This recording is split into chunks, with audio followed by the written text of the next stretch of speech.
Hi ನಮಸ್ತೆ ಎಲ್ಲರಿಗೂ welcome to the channel ನೀರಾ ಹನಿ ಬಿಂದು ವ್ಲಾಗ್ಸ್. ಇವತ್ತು ಮನೆಯಲ್ಲಿ ವರಮಹಾಲಕ್ಷ್ಮಿಗೆ ಪ್ರಿಪ್ರೇಷನ್ ಆಗ್ತಾ ಇದೆ. ಸೊ ಅದರಲ್ಲಿ ನನಗೆ ಒಬ್ಬರು ಬಿಗ್ ಹೆಲ್ಪಿಂಗ್ ಹ್ಯಾಂಡ್ ಸಿಕ್ಕಿದ್ದಾರೆ. ಯಾವುದರಲ್ಲಿ ಅಂತ ಅಂದರೆ ವಿಗ್ರಹಗಳನ್ನ ದೇವ್ರ ಮೂರ್ತಿಗಳನ್ನು ಕ್ಲೀನ್ ಮಾಡೋಕ್ಕೆ ಒಬ್ಬರು ನನ್ನ ಹೆಲ್ಪ್ ಸಿಕ್ಕಿದ್ದಾರೆ. ತುಂಬ ಹೆಲ್ಪ್ ಮಾಡಿಕೊಡ್ತಾ ಇದ್ದಾರೆ. Thank you. ವೆಲ್ಕಮ್. ಹಾಂ, Anything to do for the God.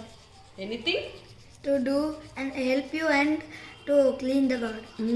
Nice nice, ಚೆನ್ನಾಗಿ ಕ್ಲೀನ್ ಮಾಡ್ತಾ ಇದೆಯಾ. ವೆರಿ ಗುಡ್ ಬಾಯ್. ಜಾಣ, ಮಾಡಬೇಕು, ಮಾಡು ಒಳ್ಳೇದಾಗಲಿ. ಸೊ ಇವರು ನಮಗೆ ಇವಾಗ ಮೂರ್ತಿಗಳನ್ನ ಕ್ಲೀನ್ ಮಾಡಿಕೊಡ್ತಾ ಇದ್ದಾರೆ. ನಾನು ಸ್ವಲ್ಪ ದೇವ್ರ ಮನೆಯೆಲ್ಲ ಕ್ಲೀನ್ ಮಾಡ್ಕೋಬೇಕು. ಬಿಕಾಸ್ ಸಂಜೆ ದೀಪ ಎಲ್ಲ ಹಚ್ಚಿಡ್ತೀವಿ ಅಲ್ವಾ, ಮತ್ತು ಬೆಳಗ್ಗೆ ಎದ್ದು ಎಲ್ಲದನ್ನು ಕ್ಲೀನ್ ಮಾಡ್ಕೊಳ್ಳೋಕೆ ಕಷ್ಟ ಆಗುತ್ತೆ. ಸೊ ಹಾಗಾಗಿ ಆಲ್ಮೋಸ್ಟ್ ಅಲ್ಲಿ ಇವಾಗಲೇ ಎಲ್ಲ ಕ್ಲೀನ್ ಮಾಡ್ಕೊಂಡು ಇಟ್ಕೊಂಡು ಇದು ಮಾಡಬೇಕು. ಅಡುಗೆ ಕೂಡ ಆಗ್ತಾ ಇದೆ. ಇವಾಗ ಸಿಂಪಲ್ಲಾಗಿ ಶೇಂಗಾ ಗೊಜ್ಜು ಮತ್ತು ಅನ್ನ ಮಾಡ್ಕೊಂಡು ಊಟ ಮಾಡ್ತೀವಿ. ಸೊ ಆಮೇಲೆ ದೇವ್ರಿಗೆ ಸೀರೆ ಎಲ್ಲ ಉಡಿಸ್ಬೇಕು. ಸೊ ಸಿಂಪಲ್ಲಾಗಿ ನಾನು ದೇವ್ರ ಮನೆಯಲ್ಲೇ ಇವತ್ತು ಈ ಸರಿ ದೇವ್ರ ಮನೆಯಲ್ಲೇ ಕೂಡ್ಸೋಣ ಅಂತ ಹೇಳಿ ಪ್ಲ್ಯಾನ್ ಮಾಡ್ಕೊಂಡಿದ್ದೀನಿ. ಮೇಲೆಲ್ಲ ಆಲ್ಮೋಸ್ಟ್ ಎಲ್ಲ ಕ್ಲೀನ್ ಇದೆ. ಸೊ ವಿಗ್ರಹ ಮೂರ್ತಿಗಳಂಚೂರು ಕ್ಲೀನ್ ಮಾಡ್ಕೋಬೇಕಾಗಿತ್ತು. ಇಲ್ಲಿ ಪೂಜೆ ಸಾಮಾನು ಕೂಡ ಎಲ್ಲ ತೊಳೆದಿಟ್ಟಿದ್ದೀನಿ. ಸೊ ಎಲ್ಲ ಆಲ್ಮೋಸ್ಟ್ ಅಲ್ಲೆಲ್ಲ ಆಗಿದೆ. ಸೊ ಸ್ವಲ್ಪ ಸೋಫಾ ಕವರ್ಸ್ ಹಾಕಬೇಕು, ಕರ್ಟೈನ್ಸ್ ಹಾಕಬೇಕು. ಅದು ಬಿಟ್ಟರೆ ಸ್ವಲ್ಪ ಅದೇ ಹೇಳ್ದಂಗೆ ಸೀರೆನೆಲ್ಲ ಉಡಿಸ್ಬೇಕು. ಸೊ ಅಷ್ಟಿದೆ. ಅಷ್ಟು ಆದರೆ ಆಲ್ಮೋಸ್ಟ್ ಎಲ್ಲ ಆದಂಗೆ. ಇಷ್ಟು ಮಾಡೋಷ್ಟರೊಳಗಡೆ ನನಗೆ 12 ಆಗೋಗ್ಬಿಡುತ್ತೆ ಅನಿಸುತ್ತೆ. ಇವತ್ತು ಟ್ಯೂಷನ್ ಕೂಡ ರಜಾ ಕೊಟ್ಟಿದ್ದೀನಿ. ಸೊ ಹಾಗೆ ಟ್ಯೂಷನ್ ರಜಾ ಕೊಟ್ಟೆ, ಪ್ಲಸ್ ಹಾಗೆ ನಮ್ಮ ಮೇಲ್ಗಡೆ ಆಂಟಿಗೆ ಸ್ವಲ್ಪ ಸೀರೆ ಉಡಿಸ್ಕೊಡ್ಬೇಕಾಗಿತ್ತು. ಸೊ ಅವರಿಗೂ ಕೂಡ ಹೋಗಿ ಸೀರೆ ಉಡಿಸ್ಕೊಟ್ಟು ಬಂದೆ. ಸೊ ಆದಷ್ಟು ಬೇಗ ಬೆಳಗ್ಗೆನೇ ಮಾಡೋಣ ಅಂತ ಪ್ಲ್ಯಾನ್ ಮಾಡ್ಕೊಂಡಿದ್ದೀನಿ. ಅದ್ರ ಜೊತೆಗೆ ಸ್ವಲ್ಪ ಬೇರೆ ಕೆಲಸಗಳು ಕೂಡ ಇದೆ. ಸೊ ಅದನ್ನೆಲ್ಲ ಮಾಡ್ಕೋಬೇಕು. ಸೊ ಫಸ್ಟು ದೇವ್ರನ್ನೆಲ್ಲ ಕೂರಿಸ್ಕೊಂಡ್ಬಿಟ್ರೆ ಆಮೇಲೆ ಬೇಕಾದ್ರೆ ನಿಧಾನಕ್ಕೆ ನಾನು ನೈವೇದ್ಯಗೆಲ್ಲ ರೆಡಿ ಮಾಡ್ಕೋಬೇಕು. ಸೊ ಫುಲ್ ಇವಾಗ ಆಲ್ರೆಡಿ ನಾನು ಸುಸ್ತಾಗಿ ಹೋಗ್ಬಿಟ್ಟಿದ್ದೀನಿ. ಸೊ ನೋಡೋಣ ಎಷ್ಟೊತ್ತಿಗೆ ಮಾಡ್ತೀನಿ, ಏನು ಮಾಡಿ. ಆ್ಯಕ್ಚುಲಿ ನಾನು ಟ್ಯೂಷನಿಗೆ ಬೇರೆ ರಜಾ ಕೊಟ್ಟಿದ್ದೀನಿ. ಸೊ ರಜಾ ಕೊಟ್ಟಿದ್ದಕ್ಕೆ ಅಟ್ಲೀಸ್ಟ್ ಸ್ವಲ್ಪ ನನಗೆ ಏನಾದರೂ ಒಂದು ಕೆಲಸ ಮಾಡ್ಕೊಳಕ್ಕಾಯಿತು. ಸೊ ಆ್ಯಕ್ಚುಲಿ ಏನಂತಂದರೆ ಇವರಿಗೆ ಸ್ಯಾಟರ್ಡೆ ಮತ್ತು ಸಂಡೇ ಫ್ರೈಡೇ ಮತ್ತು ಸ್ಯಾಟರ್ಡೆ 2 ದಿನವೂ ರಜಾ ಇರೋ ಕಾರಣ ಸ್ವಲ್ಪ ನನಗೆ ಬ್ರೀತಿಂಗ್ ಸ್ಪೇಸ್ ಸಿಕ್ತು. ಸೊ ಅಂದರೆ ಅಟ್ಲೀಸ್ಟ್ ನಾನು ಸ್ವಲ್ಪ ಬೇಸಿಕ್ ಕೆಲಸಗಳನ್ನ ಮಾಡ್ಕೊಳಕ್ಕೆ ಸ್ವಲ್ಪ ಟೈಮ್ ಸಿಕ್ತು. ಹಾಗಾಗಿ ಸ್ವಲ್ಪ ಈಸಿ ಆಯಿತು ನನ್ನ ಕೆಲಸ ಅಂತಲೇ ಹೇಳ್ಬೋದು. ಸೊ ಈಗೂ ಅಷ್ಟೇ ಬೇಗ ಊಟ ಮಾಡಿ ಮತ್ತು ನಾನು ಸ್ವಲ್ಪ ದೇವ್ರ ಮನೆ ಕೆಲಸಗಳನ್ನ ಸ್ಟಾರ್ಟ್ ಮಾಡ್ಕೋಬೇಕು. ಸೊ ನಾನು ಹೇಳಿದ್ನಲ್ಲ, ಮೇಲ್ಗಡೆ ಮನೆ ಆಂಟಿಗೆ ನಾನು ಸೀರೆ ಉಡಿಸ್ಕೊಟ್ಟು ಬಂದೆ ಕಳ್ಸೋಕ್ಕೆ ಅಂತೇಳಿ. ಸೊ ಈ ರೀತಿ ಉಡಿಸಿದ್ದೀನಿ. ಇದು ಒಂಥರ ಹಾಫ್ ಆ್ಯಂಡ್ ಹಾಫ್ ಸ್ಯಾರಿ ಥರ ಕಾಣಿಸ್ತಾ ಇದೆ. ಅದನ್ನೇ ನಾನು ಆಂಟಿ ಹತ್ರ ಹೇಳ್ತಾ ಇದ್ದೀನಿ. ಚಂಬಿಗಾದ್ರೆ ಆ ಥರ ಸ್ಟಪ್ ಮಾಡ್ಬೋದು, ಚೆನ್ನಾಗಿ ಬರುತ್ತೆ. ಇದಕ್ಕೆ ಇನ್ನೇನಿಲ್ಲ, ಕಳ್ಸ ಒಂದು ಇಟ್ಬಿಟ್ರೆ ಅಷ್ಟೇ, ಚೆನ್ನಾಗಾಯ್ತು. ಸೊ ಅಲ್ಲಿಂದ ಬಂದು ಊಟ ಮುಗಿಸ್ಕೊಂಡು ಆಮೇಲೆ ನಾನು ಇಲ್ಲಿ ಸ್ಯಾರಿಗೆ ಕಳ್ಸೋಕ್ಕೆ ಸೀರೆ ಉಡ್ಸೋಣ ಅಂತ ಹೇಳ್ಬಿಟ್ಟು ರೆಡಿ ಮಾಡ್ಕೊತಾ ಇದ್ದೀನಿ. ಹಬ್ಬಿ ಕೂಡ ಬಂದಿದ್ದಾನೆ. ಸೊ ನಾನು ಇಬ್ಬರು ಸೇರಿಕೊಂಡು ಸ್ಯಾರಿ ಪ್ಲೇಟಿಂಗಿಗೆ ಅವ್ನು ಸ್ವಲ್ಪ ಹೆಲ್ಪ್ ಮಾಡ್ದೆ ನನಗೆ. ಸೊ ಹಾಗಾಗಿ ಸ್ವಲ್ಪ ನನಗೆ ಈಸಿ ಆಯಿತು ಅಂತಲೇ ಹೇಳ್ಬೋದು.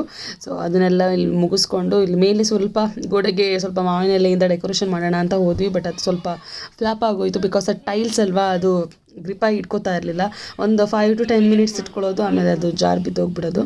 ಸೊ ಹಾಗಾಗಿ ಅದನ್ನು ಅಲ್ಲೇ ಡ್ರಾಪ್ ಮಾಡಿ ನಾನಿಲ್ಲಿ ಸ್ಯಾರಿ ಎಲ್ಲ ಉಡ್ಸೋಣ ಅಂತ ಹೇಳ್ಬಿಟ್ಟು ರೆಡಿ ಮಾಡ್ಕೋತಾ ಇದ್ದೀನಿ. ಹಿಂದ್ಗಡೆದೆಲ್ಲ ಆಲ್ಮೋಸ್ಟ್ ನಾನು ಕ್ಲೀನ್ ಮಾಡ್ಕೊಂಡು ಇಟ್ಕೊಂಡಿದ್ದೆ.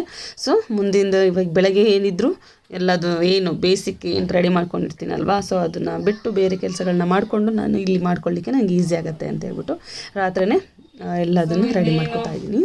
ಫೈನಲ್ ಸ್ಟೇಜಿಗೆ ಬಂದಿದೆ. ಸ್ವಲ್ಪ ಇನ್ನೇನು ಸ್ವಲ್ಪ ಮಾಡಿದ್ರೆ ಮುಗ್ದೋಯ್ತು. ಸೊ ಇಷ್ಟು ಸೀರೆ ಪಿನ್ ಮಾಡಿಕೊಂಡ್ರೆ ಆದಷ್ಟು ಎಲ್ಲ ಆದಂಗೆ ಲೆಕ್ಕ. ಸೊ ಅದಾಗಿದೆ. ಸೊ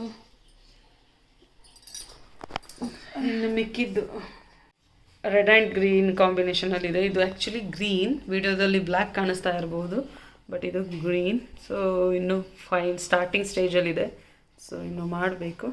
ಫುಲ್ ಫೈನಲ್ ಆದಮೇಲೆ ಒಂದ್ಸರಿ ತೋರಿಸ್ತೀನಿ. ಸೊ ನಾವಿಬ್ಬರು ಸೇರಿಕೊಂಡು ಇಲ್ಲಿ ಹಾರ ಮಾಡೋಣ ಅಂತೇಳ್ಬಿಟ್ಟು ರೆಡಿ ಮಾಡ್ತಾ ಇದ್ದೀವಿ. ಸೊ ಈ ಪರ್ಪಲ್ ಕಲರ್ ಮತ್ತು ಯೆಲ್ಲೋ ಕಲರ್ನ ಯೂಸ್ ಮಾಡಿಕೊಂಡು ಒಂದು ಹಾರ ಮಾಡಬೇಕು ಅಂತ ಹೇಳ್ಕೊಂಡು ಸ್ಟಾರ್ಟ್ ಮಾಡಿದ್ದೀವಿ.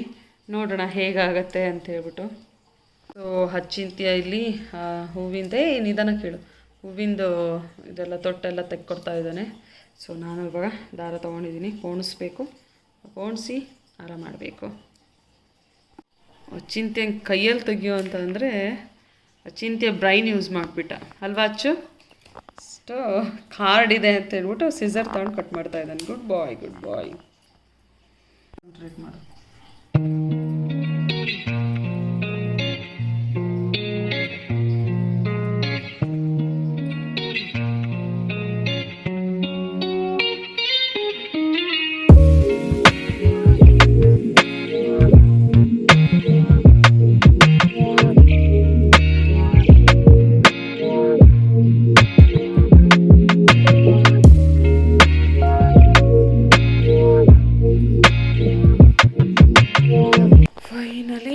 ಹಾರ ರೆಡಿ ಆಯಿತು.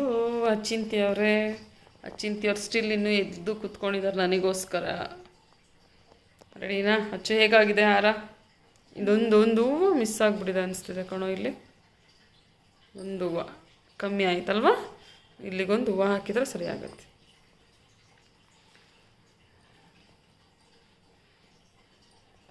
ಫೈನಲಿ ಹಾರ ರೆಡಿ. ಹಾರ ಮುಗಿಸಿದ್ವಿ. ಸೊ ಮತ್ತೆ ಇಲ್ಲಿ ನಾನು ಮತ್ತು ಅಚ್ಚು ಸೇರಿಕೊಂಡು ಕಾಯಿನ್ಗಳು, 1 ರೂಪಾಯಿ ಕಾಯಿನ್, 2 ರೂಪಾಯಿ ಕಾಯಿನ್ಸ್ನ ಯೂಸ್ ಮಾಡಿಕೊಂಡು ನಾಣ್ಯಗಳ ಹಾರ ಮಾಡ್ತಾಯಿದ್ದೀವಿ. ಸೊ ನಾನು ಇನ್ಸ್ಟಾಗ್ರಾಮಲ್ಲಿ ನೋಡಿದ್ದೆ.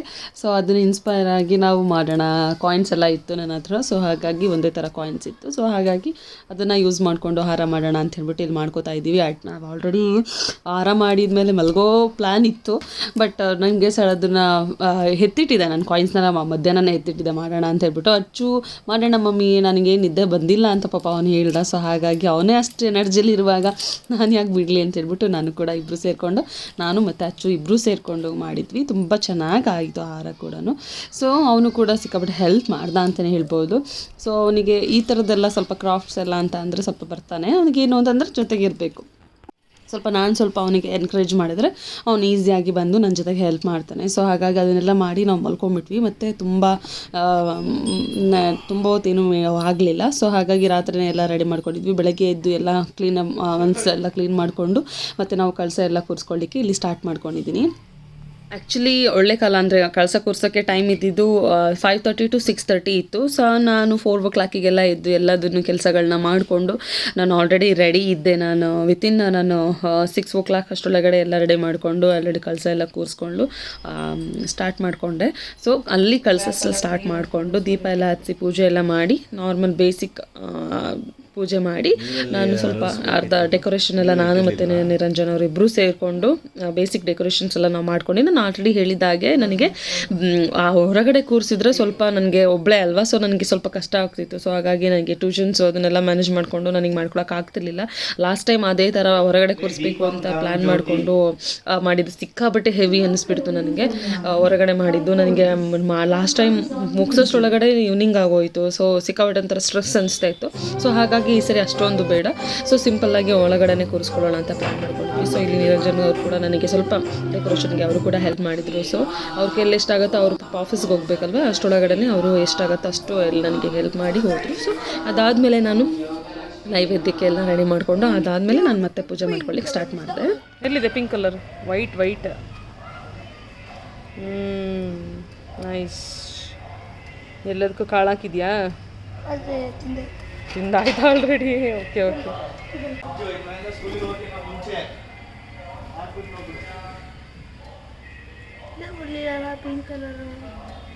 ಆ ಕಡೆಗೆ ಹೋಯ್ತಲ್ಲ.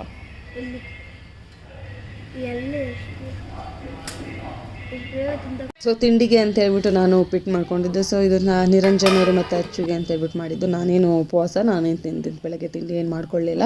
ಸೊ ಅವ್ರ ಆಫೀಸಿಗೆ ತಿನ್ಕೊಂಡು ಅದನ್ನೇ ಬಾಕ್ಸಿಗೆ ಕೂಡ ತೊಗೊಂಡೋದ್ರು. ಬಿಕಾಸ್ ಆಪ್ಷನ್ ಇರಲಿಲ್ಲ ಅವರಿಗೆ, ಬೇರೆ ಆಪ್ಷನ್ ಮಾಡಿರಲಿಲ್ಲ. ಸೊ ಹಾಗಾಗಿ ಅದೆಲ್ಲ ಆದಮೇಲೆ ನಾನು ಏನಂತ ಅಂದರೆ ರಾತ್ರಿ ಸೀರೆ ಮಾತ್ರ ಉಡ್ಸ್ಕೊಂಡಿದ್ದೆ. ಸೊ ಬೆಳಗ್ಗೆ ಹಾಕೋದಾಗಿರ್ಬೋದು ಅದನ್ನೆಲ್ಲ ನಾನು ರಾತ್ರಿನೇ ಮಾಡ್ಕೊಂಡಿರಲಿಲ್ಲ. ಕಳಸ ಇಟ್ಮೇಲೆ ಮಾಡೋಣ ಅಂತ ಹೇಳ್ಬಿಟ್ಟು ಮಾಡ್ಕೊಂಡಿದ್ದೆ. ಬಟ್ ಏನು ಅಂತಂದರೆ ಕಳಸ ಇಟ್ಮೇಲೆ ಸ್ವಲ್ಪ ಹುಷಾರಾಗಿ ಮಾಡಬೇಕಾಗತ್ತೆ ಅಷ್ಟೇ. ಅದು ಹಲ್ಲಾಡಿಸ್ತಲೇ ಇರೋ ಥರ ಜಸ್ಟ್ ಹಾರ ಹಾಕೋದು ಇದನ್ನಷ್ಟೇ ಅಲ್ವಾ. ಸೊ ಅದರಿಂದ ನನಗೇನು ಪ್ರಾಬ್ಲಮ್ ಆಗಲಿಲ್ಲ, ನಾನು ಈಸಿಯಾಗಿ ಹಾಕ್ತೆ. ಸೊ ಈಸಿಯಾಗಿ ಬೇಗ ಆಗೋಯಿತು.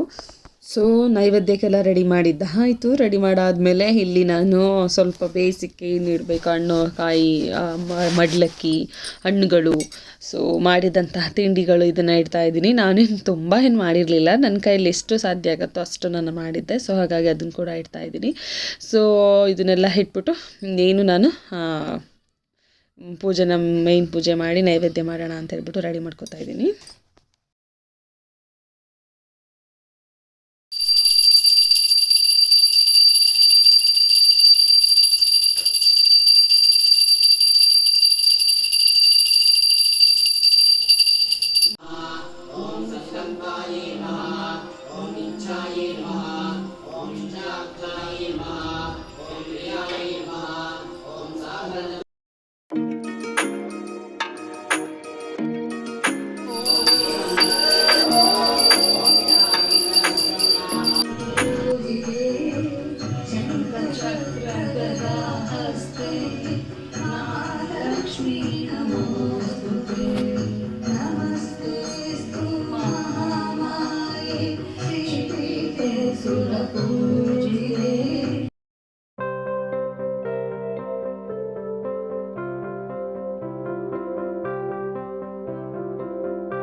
ಸೊ ಪೂಜೆ ಎಲ್ಲ ಮುಗಿಸ್ಬಿಟ್ಟು ನೈವೇದ್ಯಕ್ಕೆ ನಾನೇನು ಮಾಡಿದ್ನಲ್ಲ ಅದನ್ನೆಲ್ಲ ನೈವೇದ್ಯ ಅಚ್ಚು ಹತ್ರನೇ ಮಾಡಿಸ್ತಾ ಇದ್ದೀನಿ. ಬಿಕಾಸ್ ಅವನಿಗೂ ಒಂದು ಗೊತ್ತಾಗಲಿ, ಆ ಒಂದು ನೈವೇದ್ಯ ಇಡೋ ರೀತಿ ಆಗಿರಬಹುದು, ನಾವು ಪೂಜೆ ಯಾವ ಥರ ಮಾಡ್ತೀವಿ ಅನ್ನೋದಾಗಿರಬಹುದು, ಆ ಪ್ರತಿಯೊಂದನ್ನು ಅವನನ್ನು ಜಾಸ್ತಿ ಇತ್ತೀಚಿನ ದಿನಗಳಲ್ಲಿ ನಾನು ಏನೇ ಕೆಲಸ ಮಾಡಿದ್ರು ಅದರಲ್ಲಿ ಸ್ವಲ್ಪ ಅವನನ್ನು ಇನ್ವಾಲ್ವ್ ಮಾಡ್ಕೋತಾ ಇದ್ದೀನಿ. ಬಿಕಾಸ್ ಅವ್ನು ಇವಾಗ ಇನ್ನೂ ಚಿಕ್ಕವನಲ್ಲ, ಈಗ ಅವ್ನು already 5th standard. So basic ಏನು ನಮ್ಮನೆ ಒಂದು ವಾತಾವರಣ ಏನಾಗಿರಬಹುದು, ನಾವು ಯಾವ್ಯಾವ ಥರ ಮಾಡಬೇಕು ಅನ್ನೋದಾಗಿರಬಹುದು, ಪ್ರತಿಯೊಂದು ಅವನಿಗೆ ಗೊತ್ತಿರಬೇಕು ಅನ್ನೋ ರೀತಿಯಿಂದಾಗಿ ನಾನು ಏನೇನು ಕೆಲಸ ಮಾಡ್ತೀನೋ, ಇವನ್ ನಿರಂಜನ ಅವರಾದರೂ ಅಷ್ಟೇ, ನಾನಾದ್ರೂ ಅಷ್ಟೇ ಅವನನ್ನು ಸ್ವಲ್ಪ ಜಾಸ್ತಿ ಇನ್ವಾಲ್ವ್ ಮಾಡ್ಕೊಳ್ಳೋ ಪ್ರಯತ್ನ ಮಾಡ್ತಾ ಇದ್ದೀವಿ. ಅಫ್ಕೋರ್ಸ್ ಸಮ್ಟೈಮ್ಸ್ ಅವನು ಇಷ್ಟ ಇರೋದಿಲ್ಲ, ಬರೋಲ್ಲ. ಅಂಥ ಟೈಮಲ್ಲಿ ನಾವು ಅದನ್ನು ತುಂಬ ಫೋರ್ಸ್ ಮಾಡೋಕ್ಕೆ ಹೋಗಲ್ಲ. ಬಿಕಾಸ್ ಅವನಿಗದು ಖುಷಿಯಿಂದ ಬರೋ ಥರ ನಾವು ಟ್ರೈ ಮಾಡ್ತಿದ್ದೀವಿ. ಸೊ ಅದು ಎಷ್ಟು ಮಟ್ಟಿಗೆ ಸಕ್ಸಸ್ ಆಗ್ತಾ ಇದೆ ಏನು ಅನ್ನೋದು ಮುಂದಿನ ದಿನಗಳಲ್ಲಿ ಗೊತ್ತಾಗುತ್ತೆ. ಬಟ್ ಇವಾಗ ನಮ್ಮ ಕಡೆಯಿಂದ ಏನು ಪ್ರಯತ್ನ ಮಾಡಬೇಕು ಅದನ್ನೆಲ್ಲ ನಾವು ಅವನಿಗೆ ಮಾಡ್ತಾ ಇದ್ದೀವಿ. ಸೊ ಅದೇ ರೀತಿ ಸ್ತೋತ್ರಗಳನ್ನು ಹೇಳ್ಕೊಡೋದಾಗಿರಬಹುದು, ಅಥವಾ ಅವನಿಗೆ ಒಂದು ರೀತಿ ನಾವು ಯಾವ ಥರ ಪೂಜೆ ಮಾಡೋದಾಗಿರಬಹುದು, ಏನು ಮಾಡಬೇಕು ಅನ್ನೋದಾಗಿರಬಹುದು, ಪ್ರತಿಯೊಂದನ್ನು ನಾನು ಹೇಳ್ಕೊಡೋ ಪ್ರಯತ್ನ ಮಾಡ್ತಾ ಇದ್ದೀನಿ. ಸೊ ಒಬ್ಬ ತಾಯಿಯಾಗಿ ಮಗನಿಗೆ ಯಾವ ರೀತಿ ಹೇಳ್ಕೊಡ್ಬೇಕು, ಏನು ಹೇಳ್ಕೊಡ್ಬೇಕು ಅನ್ನೋದು ನನಗೂ ಕೂಡ ಗೊತ್ತಿರಬೇಕಾಗತ್ತೆ. ಸೊ ಹಾಗಾಗಿ ಆ ಒಂದು ಹೊಸ ಪ್ರಯತ್ನಗಳನ್ನ ನಾನು ಕೂಡ ಮಾಡ್ತಾ ಇದ್ದೀನಿ. ಸೊ ಅದರಲ್ಲಿ ನೆಕ್ಸ್ಟ್ ಅವನಿಗೆ ಯಾವ ಥರ ಸಕ್ಸಸ್ ಆಗ್ತಾನೆ ಏನು ಅನ್ನೋದನ್ನು ಫ್ಯೂಚರಲ್ಲಿ ಅವನಿಗೆ ಅದು ಗೊತ್ತಾಗ್ತಾ ಹೋಗುತ್ತೆ. ಸೊ ನಾವು ಮಾಡೋವಂಥ ಪ್ರಯತ್ನಗಳನ್ನ ನಾವು ಮಾಡಬೇಕು. ಸೊ ಪೂಜೆ ಎಲ್ಲ ಮುಗಿಸಿ ಮಂಗಳಾರತಿ ಮಾಡಿ ನೈವೇದ್ಯ ಕೂಡ ಅಚ್ಚು ಹತ್ರ ಮಾಡಿಸಿ ಆ್ಯಂಡ್ ದೆನ್ ಸ್ವಲ್ಪ ಸ್ತೋತ್ರಗಳನ್ನೆಲ್ಲ ಹೇಳ್ಕೊಂಡು ಅದಾದಮೇಲೆ ನಾನು ಅಚ್ಚು ಇಲ್ಲಿ ಇಬ್ಬರೂ ಊಟ ಕೂತ್ಕೋತಾ ಇದ್ದೀವಿ. ನಾನು ಮಾರ್ನಿಂಗ್ ಏನು ತಿಂದಿರಲಿಲ್ಲ. ಸೊ ಚಿಂತೆಯಿಂದ ಆಗಿತ್ತು. ಬಟ್ ನಾನು ಅಷ್ಟರೊಳಗೆ ನಾನೆಲ್ಲ ಮಾಡೋಷ್ಟರೊಳಗಡೆ ನನಗೆ 1 o'clock ಆಗೋಯಿತು. ಸೊ ನಾನು ಕೂಡ ಪೂಜೆ ಆದಮೇಲೆ ಸಡನ್ನಾಗಿ ನಾನು ಕೂಡ ಊಟ ಮಾಡಲಿಲ್ಲ. ಸೊ ಸ್ವಲ್ಪ ಹೊತ್ತು ಟೈಮ್ ತೊಗೊಂಡೆ, ಬಿಕಾಸ್ ನನಗೆ ಸುಸ್ತಾಗಿತ್ತಲ್ವ. ಸೊ ಹಾಗಾಗಿ ಅದನ್ನೆಲ್ಲ ಮುಗಿಸಿ ಅದಾದಮೇಲೆ ಇಬ್ಬರು ಕೂಡ ಊಟ ಮಾಡಿ ಸ್ವಲ್ಪ ಹೊತ್ತು ರೆಸ್ಟ್ ಮಾಡಿದ್ವಿ. ಆ್ಯಂಡ್ ದೆನ್ ಸ್ವಲ್ಪ ನಾನೇನು ಬೆಳಗ್ಗೆ ನೈವೇದ್ಯಕ್ಕೆ ಅಂತ ಸ್ವಲ್ಪ ಅಷ್ಟೇ ನಾನು ಕರ್ಗಡ್ಬನ್ನೆಲ್ಲ ಮಾಡ್ಕೊಂಡಿದ್ದೆ. ಸೊ ಇನ್ನೂ ಸ್ವಲ್ಪ ನಾನು ಹಿಟ್ಟೆಲ್ಲ ಕಂಕಣ ಆಗಿರಬಹುದು, ಹೂರ್ಣ ಎಲ್ಲ ಇಟ್ಟಿದ್ದೆ. ಸೊ ಅದನ್ನು ನಾನು ಇವಾಗ ಮತ್ತೆ ಮಾಡ್ಕೊಡೋಣ ಅಂತ ಸಂಜೆ ಮಾಡ್ಕೊತಾ ಇದ್ದೀನಿ. ಅಷ್ಟರಲ್ಲಿ ನನ್ನ ಮಗ ಕೂಡ ಬಂದ. ಅವನಿಗೆ ಸ್ವಲ್ಪ ನನಗೆ ಡಾಲ್ಫಿನ್ ಥರ ಈ ಥರದ್ದು ಅವನ ಹತ್ರ ಮೋಲ್ಡ್ಸ್ ಇತ್ತು. ಸೊ ಅದನ್ನು ಯೂಸ್ ಮಾಡಿಕೊಂಡು ನನಗೆ ಪೂರಿ ಮಾಡಿಕೊಡು ಅಂತ ಹೇಳ್ದ. ಸೊ ಆ್ಯಸ್ ಯೂಶ್ವಲ್ ನನ್ನ ಹತ್ರ ಆಲ್ರೆಡಿ ಮೈದಾ ಇಟ್ಟಿತ್ತಲ್ವ. ಸೊ ಅದನ್ನೇ ಯೂಸ್ ಮಾಡಿಕೊಂಡು ಪೂರಿ ಮಾಡಿಕೊಟ್ಟೆ. ಅದಾದಮೇಲೆ ಕುಂಕುಮ ಕೂಡ ಬಂದರು. ಸೊ ಕುಂಕುಮ ಎಲ್ಲ ಕೊಟ್ವಿ. ನಾನು ಕೂಡ ಹೋಗಿ ಕುಂಕುಮ ತೊಗೊಂಡು ಬಂದೆ. ತುಂಬ ಚೆನ್ನಾಗಾಯಿತು. ಈ ಸರಿ ಸಮಾಧಾನವಾಗಿ ತುಂಬ ಕಾಮಾಗಿ ಪ್ರತಿಯೊಂದನ್ನು ನೀಟಾಗಿ ಮಾಡಿದೆ ಅಂತಲೇ ಹೇಳ್ಬೋದು. ಅಡುಗೆಗಳು ಕೂಡ ಅಷ್ಟೇ ಚೆನ್ನಾಗಾಗಿತ್ತು. ಆಮೇಲೆ ನಾನು ಹೋಗಿದ್ದಂಥ ಮನೆಗಳಲ್ಲಿ ಒಬ್ರಿಗಿಂತ ಒಬ್ಬರು ತುಂಬ ಚೆನ್ನಾಗಿ ಅಲಂಕಾರ ಮಾಡಿದರು. ಸೊ ತುಂಬ ಖುಷಿ ಆಯಿತು. ನಮ್ಮ ಮನೆಗೆ ಬಂದವರು ಕೂಡ ಅಷ್ಟೇ ಚೆನ್ನಾಗಿ ಹೇಳಿದರು, ತುಂಬ ಚೆನ್ನಾಗಿ ಮಾಡಿದ್ದೀರಾ ಅಂತ ಹೇಳ್ಬಿಟ್ಟು. ಇದನ್ನೆಲ್ಲ ಕೇಳಿ ನನಗೂ ಖುಷಿ ಆಯಿತು. ಸೊ ವೈಪ್ ಕೊಡ್ತು ಅಂತಲೇ ಹೇಳ್ಬೋದು. ಸೊ ಯಾರಿಗೆಲ್ಲ ಈ ವ್ಲಾಗ್ ಇಷ್ಟ ಆಯಿತು ಅವರೆಲ್ಲ ಲೈಕ್ ಮಾಡಿ, ಶೇರ್ ಮಾಡಿ, ಸಬ್ಸ್ಕ್ರೈಬ್ ಮಾಡ್ಕೊಳ್ಳಿ ನನ್ನ ಚಾನಲ್ನ. ಸೊ ಯಾರೆಲ್ಲ ಸಬ್ಸ್ಕ್ರೈಬ್ ಮಾಡ್ದಲೇ ನೋಡ್ತಾ ಇದ್ದೀರಾ ಅವರು ಕೂಡ ಸಬ್ಸ್ಕ್ರೈಬ್ ಮಾಡ್ಕೊಳ್ಳಿ ಅಂತ ಹೇಳೋಕ್ಕೆ ಇಷ್ಟಪಡ್ತೀನಿ.